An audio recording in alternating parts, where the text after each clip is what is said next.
When I was a little girl, I used to go over to my best friend's house, and her mom, Patty Gal, made this chicken for me and the rest of the family, and it was so good that my mom said, I went home and bragged about how good this chicken was. My mom asked Patty for the recipe.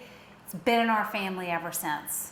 It's so good and so simple. I'm going to show you how to make it today on Creatively Bambi.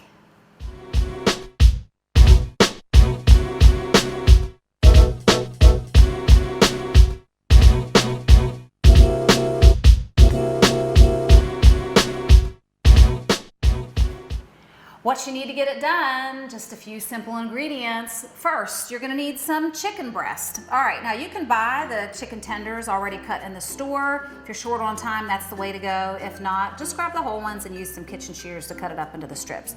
You're also gonna need some eggs, some Italian breadcrumbs, and some grated cheese. Today I chose to use Parmesan Reggiano cheese.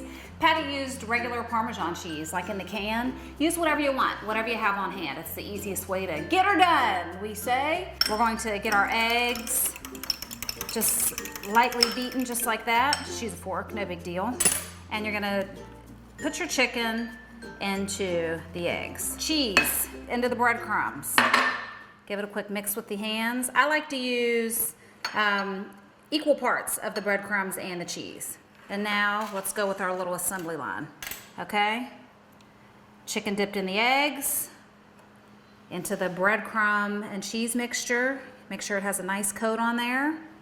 And then over to the parchment paper. I like to use parchment paper for this process just because when I'm done, it's easy just to ball it up and toss it in the trash. But I've used a plate on many occasions, just whatever you have on hand. All right, and this is also fun. It's a little messy. You can see by my hands here. It does get a little messy, but kids love to help make this. I know my kids, when I make this, always say, can I help do it?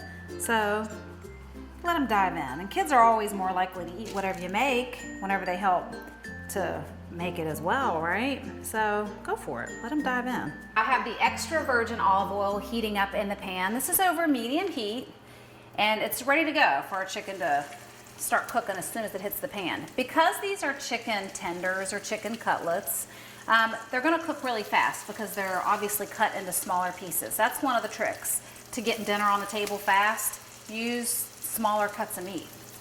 That's how you can get it done. This is gonna cook about 45 minutes on each side.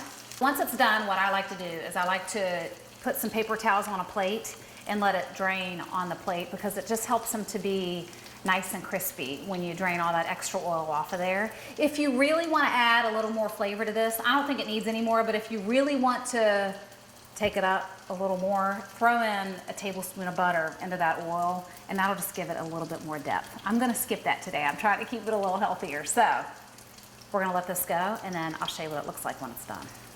We've got the first batch done, second batch in the pan and ready to go. I couldn't wait, I'm really hungry, so I want to let you see what this looks like done so I can eat it because I want to. All right, so you can see all those yummy, delicious seasonings on there. You can see it's beautifully golden brown. I'm going to tell you that for this recipe today, I used my own homemade gluten-free breadcrumbs. You do you. Grab whatever you want, whatever kind of Italian breadcrumbs you want, okay? So here's the end result. Because these don't take long to cook, the chicken breast doesn't dry out. It's still nice and it's super moist. And it's so delicious. I've been having this for years. It tastes just as good as the first time I had it when I was a little girl. Oh, it's hot. Excuse me. I guess I should have waited. Anyway, Patty, I just want to say thank you for this delicious recipe. Patty's Parmesan chicken fingers. All right? Go make them. Enjoy it. Thanks for checking in. We'll see you next time.